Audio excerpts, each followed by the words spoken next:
Hello everybody, my name is Cayman, and my room is a mess.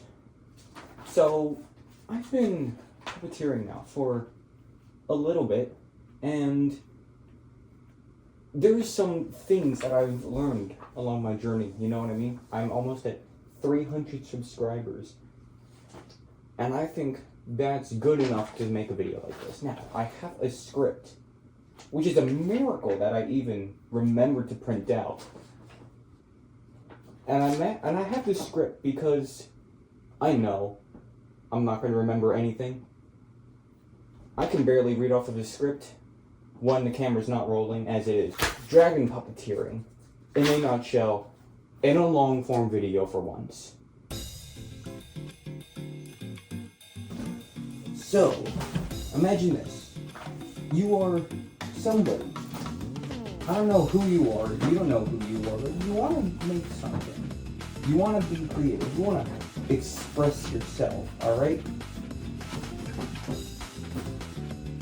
You go onto YouTube and you search dragon stuff, I don't know, whatever you feel, and eventually you come across one of these shorts, and I'm sure editing me is going to put a good video example from a nice, well-known creator as an example. And you decide, maybe I can do that. So you start. You make your puppet. And your first puppet ends up looking like garbage. And I'm sure editing me will put a picture of my first puppet too. Because, holy. Now, you get to this point, and you start wondering, how can I become a better dragon puppeteer? Well, first off, you're going to need some material, right? Unfortunately, it's going to cost you a kidney and a liver, along with 6 figures. Some common materials you're going to need are markers, and/or paint, and/or paper, and/or cardboard. You're just gonna need a lot of stuff. And if you don't have somebody who can supply that money for you, or just supply you with the materials head on,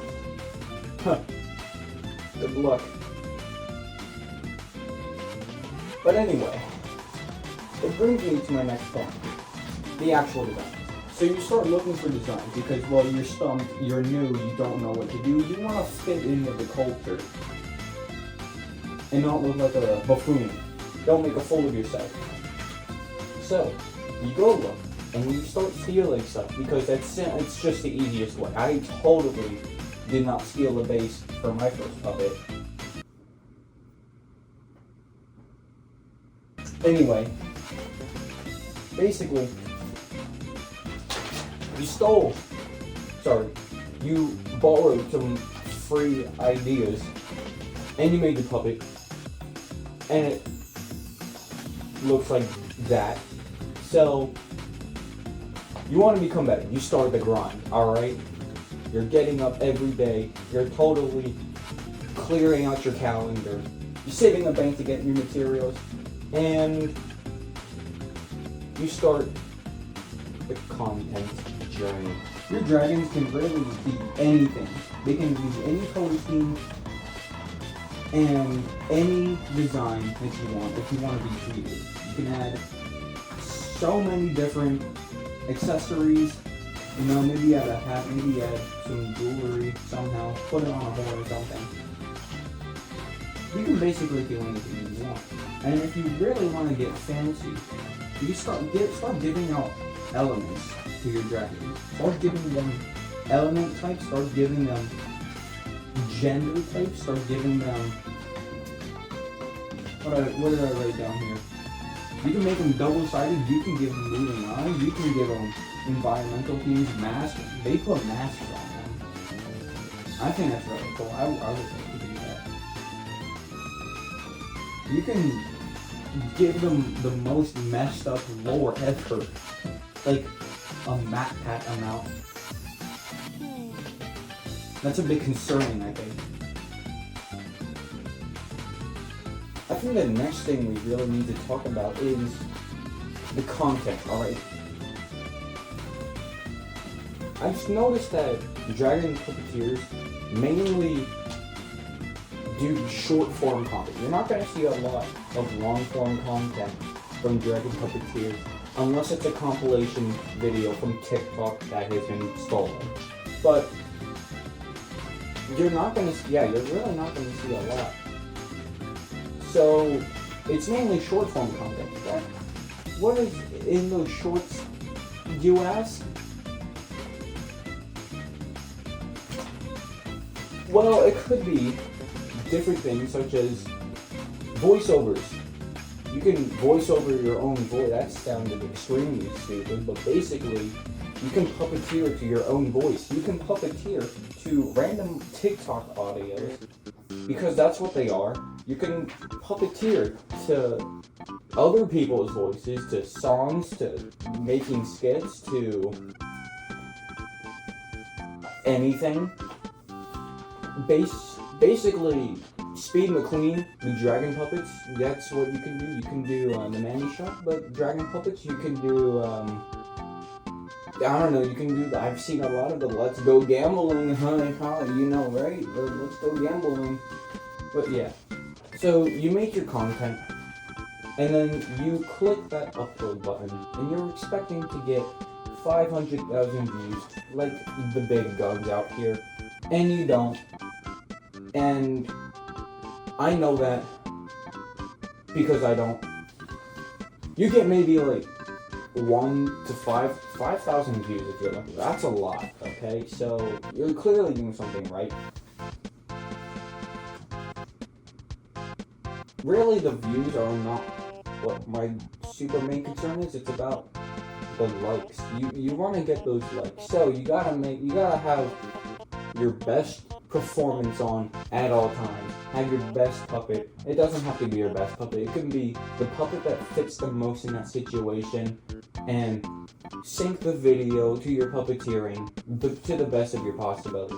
To the best, Jesus Christ, to the best of your ability. Holy. And just pray to RNGesus that the algorithm finds you. You know what the cost of things these days? I think commissions are really what keeps these people afloat. Because what person in their right mind, what parent in their right mind would spend hundreds of dollars to make these silly little cardboard paper things that goes on your hand? I know I sure would not.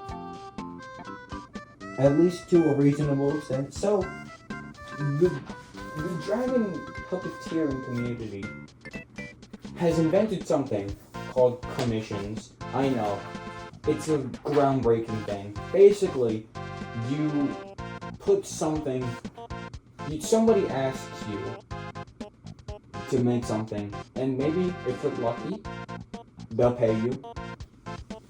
If they really want it that bad. Yeah, or you just put it on Etsy or something, because that's what everybody uses apparently. I think those are also commissions. I don't know, I'm kind of still clueless about this. I've only joined this train like a couple months ago. Before that I was making crappy edits on over on CapCut, and I still am. But that kind of leads me into the next part. It's cringe. I don't really know what the demographics are for this community of human specimen. I think they're human. I don't know. I really don't know. I don't know the age. The average age of a person who would do this. I don't know who would do this. I can tell some of these people are kids. Alright, like, I'm a kid, kind of. Like, I'm not like super young, but I'm a kid. I've seen, like, you gotta be at least, like, if you're serious about this, you gotta be at least 12 or 13 to be doing this garbage. I really don't know who is in this community. Like, I feel like I'm part of it, but I'm also in the dark. You know what I mean?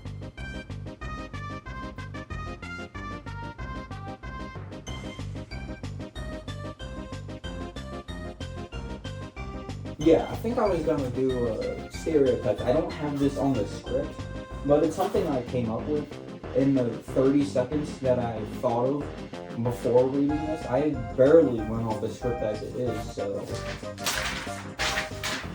there's some stereotypes to this. I think, like, you just gotta, I don't know, just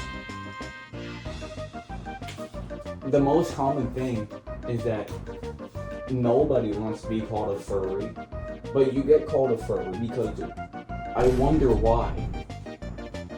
Maybe the fox masks are not the best impression on, because some kid scrolling on TikTok or something, somebody is scrolling on one of these social media apps, and they see this. They see a fur covered mask.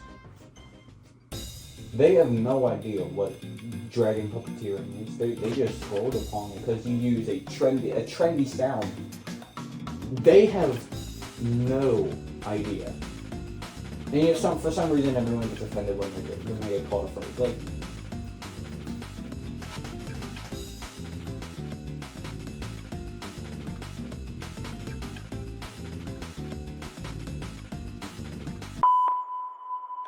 it's what you hearing.